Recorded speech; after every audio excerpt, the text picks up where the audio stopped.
Mula sa Tokyo, opisyal na ang kinumpirma ni Koki Kamedas na ang dating 3 Division World Champion na si John Real Casimero ay nakatakdang harapin ang Mexican slugger na si Luis Neri sa darating na Abril 2026 sa Japan. Ayon kay Kameda, ito ang pinaka-praktikal na hakbang para sa karera ni Casimero. Binigyan diin ang promosyon na dahil kapwa na sa ilalim ng kanilang pangangasiwa ang dalawang boksingero. Naging mabilis at maayos ang pagbuo ng kasunduan para sa inaasahang slugfest na ito na gaganapin sa Ariake Arena patungo sa undisputed status ng featherweight division. Sa pamamagitan ng pagharap kay Neri na isa ring dating kampiyon, may papakita ni Casimero ang kanyang kahandaan sa teknikal na aspeto at stamina. Laban nito ay hindi lamang para sa mga tagahanga sa Japan at Pilipinas, o di isang pagpapatunay ng kanyang lehitimong ranggo sa pandaigdigang boxing. Nababalitang personal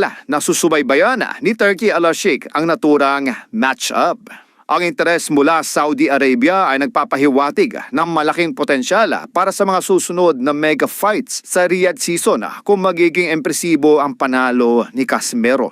Nais kumpirmahin ni Al-Sheikh kung ang lakas at bilis ni Casimero ay sapat pa ring banta para sa mga elite na boksingero tulad nina Nakatani at Inoue.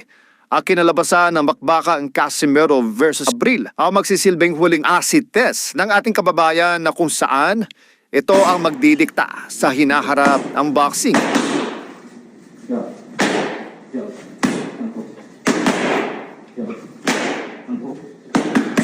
Yo, pinutay.